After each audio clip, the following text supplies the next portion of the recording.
My name is James Kingston. I work at iShares here in London. If you're not familiar with iShares, we are an ETF provider, part of BlackRock. iShares is the largest ETF provider in Europe and globally. BlackRock manages around 4 trillion worth of assets, which is the largest asset manager in the world. I'm going to be speaking today about income investing, and that's something that's very close to our hearts, and I'm sure it's close to everybody's hearts here because the world has changed a lot in the last 7 years. And I'll go into a little bit of detail and build on what Nizam was talking about in terms of what's available in the ETF world. If we reverse the clock back to 2007, interest rates in the UK were around 5%. If I look now at my ISA, I know that I'm not getting 5% of my deposits. It's vastly lower than that. So it's become a challenge for us to be able to find places where we can get income from our investments. And if you look at the demographics of the developed world, a lot of us are getting towards that retirement age now where we actually need to generate income. So if you look at the economic environment and where we are, it's very, very challenging to build income portfolios or invest for income with the money that we have. And this is something that we've been thinking about a lot, and it's something that I'm sure we've all been thinking about a lot over the last few years. And where we are with the ETF world is that we've seen two trains of thought or two development areas in this particular area. One is the development of new products that will be able to identify securities with better income or yields, much akin to what we were talking about in the last presentation around income-based ETFs. And the second is developing solutions using ETFs that build a particular portfolio that give you a very specific yield for a given level of risk. So these are model-based portfolios. So I'm going to look at all those things that I just mentioned. So firstly, just thinking about where we're getting yield from, and when we're building a portfolio using ETFs, what are the considerations we need to think about? What are the trade-offs? What's the balancing act that we need to look at? Thirdly, the ETF toolkit. So what's available to us in the ETF world to actually build our ETF portfolios for income? And then finally, I'm just going to look at some innovations that we've seen in the ETF world, some projects that we've been working on at iShares, and then look at that in practice. So what can we actually create from an income perspective using ETFs? So when we're thinking about building portfolios, it doesn't have to be an ETF portfolio, it can be any portfolio, but specifically for yield, we're trying to balance four things that we think of. Firstly is trying to get the yield that we want, yield being for a given investment, how much am I going to get back in terms of income? Secondly, what are my risk considerations? How much risk am I willing to take to generate that level of income? Obviously, the more income you want, you might have to take more risk. So what's my happy medium? What am I willing to take to generate my income? Thirdly, yield growth. So if we're getting 5% yield now and we're getting 5% yield in 5 years' time, then how does inflation affect the yield that I'm actually going to get? So how can I generate income, a growing level of income to meet with inflation so I don't get eroded away in terms of the income that I have to spend and to use? And then fourthly, capital growth.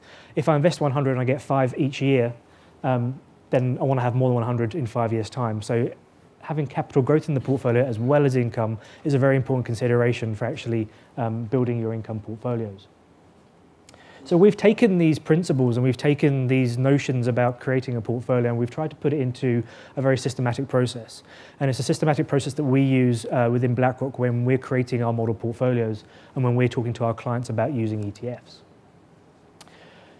Before I get onto that, I just want to think about why we need to think about more than one asset class or one type of asset when we're building an income portfolio. So if we think about global government bonds and where they were 7 or so years ago, if we think of a portfolio just of government bonds, so here I'm referring to a government bond index that you can buy through an ETF. Around 7 years ago, we were yielding around 1.5% on that. Now we're actually yielding just below 1%. So the yield decrease on that particular portfolio has been quite substantial over the last 5 or so years. So over that time period, if we want to maintain a specific yield target, it's entirely necessary that we have to think outside the box. We have to think beyond the traditional asset classes of deposits and of fixed income and think about other fixed income asset classes and also think about equities. And in that equity space, there's been a lot of product development, there's been lots of new ideas that go beyond just looking at the FTSE 100 or just looking at the S&P 500. There's a lot of strategies available that Nizam alluded to that actually look at those markets and try and target the securities that are paying sustainable long-term dividends that will give you a higher dividend above the rest of the market. So actually really good tools to actually use in your portfolios. And the other reason we want to do that and think beyond just the traditional asset class is about, as I mentioned earlier, capital growth. So ensuring that we're hitting our yield targets and we're getting our income on a regular basis as we wish, but we're also getting capital appreciation in the portfolio overall, so that when we need to draw down on that in the future, we've still got a good pool of assets there available to us. So to the four-step process that I mentioned, we like to distill everything to four-step processes in most institutions, definitely at BlackRock, so it makes it easier to distill. The first is trying to establish what your goals actually are. So what am I trying to achieve? Am I trying to achieve a particular income or a particular yield for a given level of risk? Or am I going to try and target a level of risk and try and maximize the amount of income I can get for that level of risk? There's two trains of thought there. And that will really define what your investment universe is. These two steps are very much interchangeable. So if you look at the whole investment universe, the whole of the ETFs that are available to us, what do I have available in my fixed income world, in the equity world, in the more esoteric smart beta world, the income world, to actually build my portfolio granularly from a building block perspective to give me the yield that I want for a particular level of risk. Now, the most tricky part is probably defining your allocations. So how am I going to piece together these different markets, these different tools together to give me my yield? And it is a bit of a juggling act, it is a balancing act as to the point we spoke about earlier, but changing those allocations to see, can I reach the yield that I want for my risk level? And there's different ways of doing that. If you're mathematically inclined, there are systematic mathematical ways to optimize a portfolio, or you can just build it based on your views. I like this market over that market, therefore I'm going to buy this ETF over that ETF. And then lastly, there's the notion of monitoring and reallocating your portfolio.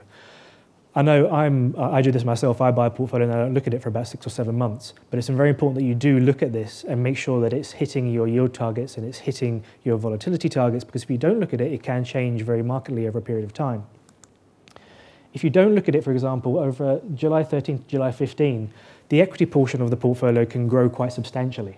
And if that happens, then the overall risk of the portfolio could increase and you might not be hitting your income targets. You might be getting less than you expect. So it's very important to, on a regular basis, check that your investments are in line with what you're trying to achieve. But it doesn't necessarily mean you have to rebalance. It doesn't mean you have to sell something and buy something else. If you're hitting your targets, if you're within your risk levels and you're happy with what you're getting, then don't touch it. Only rebalance if you absolutely have to, because otherwise you're going to be spending money where you don't need to.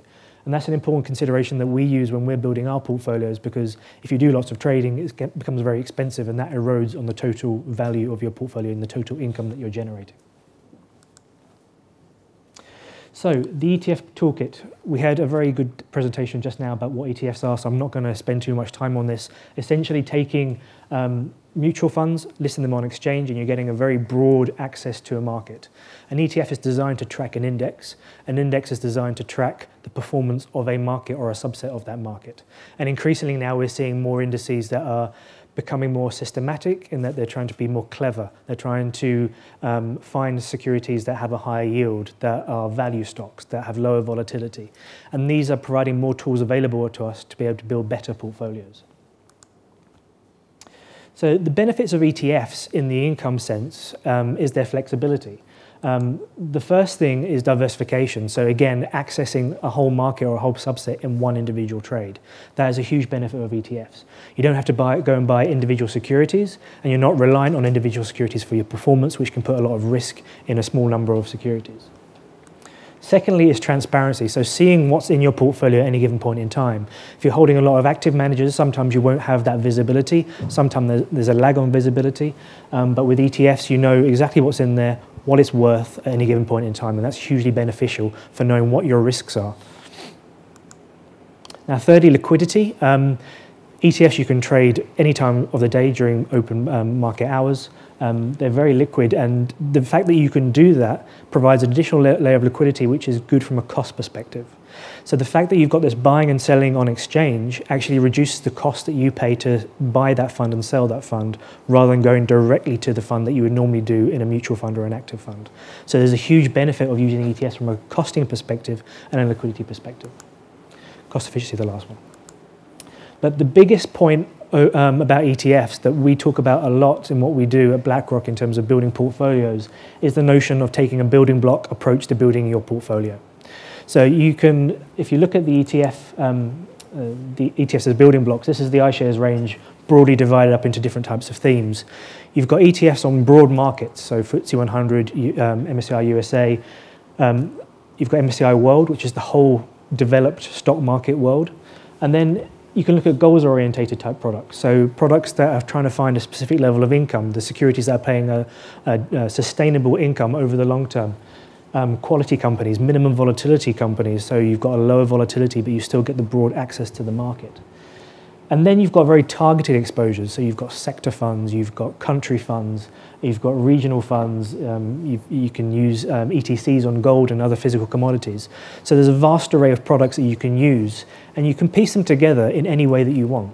So if you want to take a very targeted exposure on a particular market, you can do that with ETFs. If you want to do a very broad exposure globally or regionally, again, you can do that with ETFs. And so being able to do that means you can tailor your portfolio to yourself.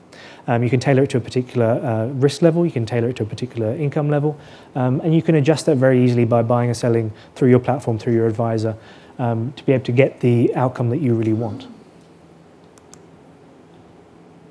So I wanted to show you an example of why this building block type approach is so useful and how it can really be implemented. If you're not familiar with an index called the All Country World Index, that is the global equity markets incorporating developed and emerging markets. So it's the main benchmark we use for measuring equity performance globally. And as such, it provides a benchmark for a lot of our investors when they're building a portfolio. The breakdown there you can see is largely the breakdown of that particular index. So a lot of it is in North America, and then the rest is spread around the other regions globally. So Europe, emerging markets, Pacific, and Japan's in there as well, I think. So if we want to create that portfolio using ETFs, or using indices in this case, as I've done here, you can take a product for each of those regions, and you can piece it together in the same weightings as that index, and it will give you that broad market exposure. Alternatively, you can always buy one product targeting that index. But if we replace those indices with income indices, so these are indices that are looking at these particular markets, so looking at the US, looking at the UK, looking at Europe, trying to find the securities that are paying the better dividend yields, the sustainable income yields. And if you piece that together in the same way as that index is made up, you've got the same level of diversification as that benchmark. So you've got the same level of diversification in terms of market cap, global equity markets. But you can actually increase your yield relative to that index by about 1%. So you go from 2.2%, I think, on the All Country World Index to about 3.2% with this portfolio. And you get a similar sort of performance overall as that ACWI. So by doing that, you're piecing together different ETFs to form a portfolio that gives you an enhanced yield relative to the benchmark. So it's a great way to show how you can actually build income portfolios very efficiently using ETFs. And if you have a particular view, if you don't like US dividends, if you prefer European dividends, then you can change those allocations very easily within your portfolio to actually match what you want to invest into. And that really is the key benefit of ETFs. It's being able to slice and dice all the different markets, all the different asset classes, and letting you be able to build your own very bespoke portfolio. So one thing that we do at BlackRock is to create our own model portfolios, which are available through a number of different platforms. So if you want to reach out to your investment advisor, they'll be able to show you what portfolios are available from us and from other providers. The other thing that we're very focused on is product development. So coming up with new ideas, new innovative ideas around products, how they can be used in their portfolios. And this is the other way that ETFs are really being developed and evolving to provide different niche smart beta type exposures to you so you can use them in your investment portfolios. The two things I'm going to focus on are dividends and real estate. And these two things are typically used in income-based portfolios because, number one, dividend exposures give you the higher dividend yield, and real estate also provides you with a very healthy, strong dividend yield, but they also are a very good diversifier because they're not as correlated with things like fixed income and equities. So they typically get used in investment portfolios. The other things that you might see within income portfolios from the equity space are things like sector ETFs. So defensive sector ETFs or infrastructure sector ETFs provide a higher yield relative to the market, and so therefore provide a good investment for an income portfolio. Real estate being the other one, which I'm going to go into. So one particular product development that we've had over the last year has been working with our partners at MSCI, which are one of the major index providers, to develop an index that will look at the global equity markets and then target the sustainable dividend payers but we're also building in quality into this. So this is a notion that we just spoke about in the last presentation. These are companies that are not giving you a dividend yield for a short period of time, but giving you a dividend yield for a longer period of time. So you know that you've got a better chance in achieving that yield over a long period. And you can see the performance of it here. I mean, just to give you an idea, it moves in line with the benchmark, with the broader market. There are other dividend products available out there, but this particular one, because we're targeting not only dividend yield, but also quality, we're getting a higher yield than other dividend indices available. The second product development we've looked at is real estate. Now, real estate is a very difficult area to invest in with ETFs. An ETF can't go and buy a house, it can't go and buy a factory. So we have to rely on an investment company called a REIT. Now, a REIT is a real estate investment trust. They typically get listed on the London Stock Exchange, and then an ETF will buy into that to get their exposure into real estate. The problem with doing it that way is that because they're listed on the exchange, if the market is particularly volatile, you get a lot of volatility in your portfolio, so there's a lot of risk. So the challenge is to decouple real estate from equity as far as we can do, and that's what we've tried to do with this particular product, the UK Target Real Estate product.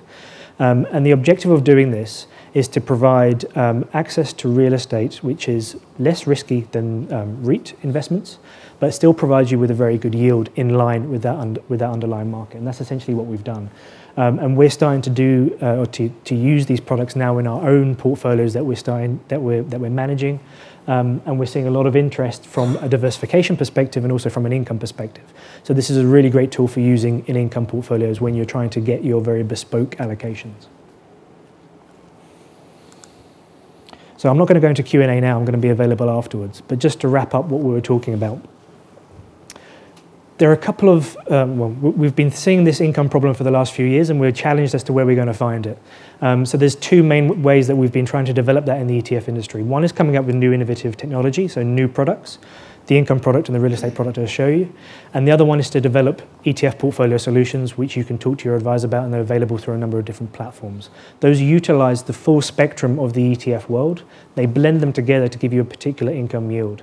So depending on where you look, you might find an income portfolio that's targeting 3.5% for a specific level of risk. And if you want to dial that up, you can start looking at taking positions in other ETFs that will increase your yield, but also might increase your risk. So the huge benefit here of using ETFs is the flexibility to be able to build your own very bespoke portfolio depending on what your views are, depending on what your risks are, and depending on what your objectives are. That's the huge benefit. So I'll be floating around outside by the Selftrade stand afterwards. If you've got any particular questions, then please do feel free to come over. If not, then there's a wealth of information on the iShares website. You don't have to read that. We've been through that a couple of times. On the iShares website, there's plenty of research. There's information about all our products. If you still have any questions, there's a phone number on the website. Do phone that up and somebody will be able to answer your questions. Thank you very much for your time.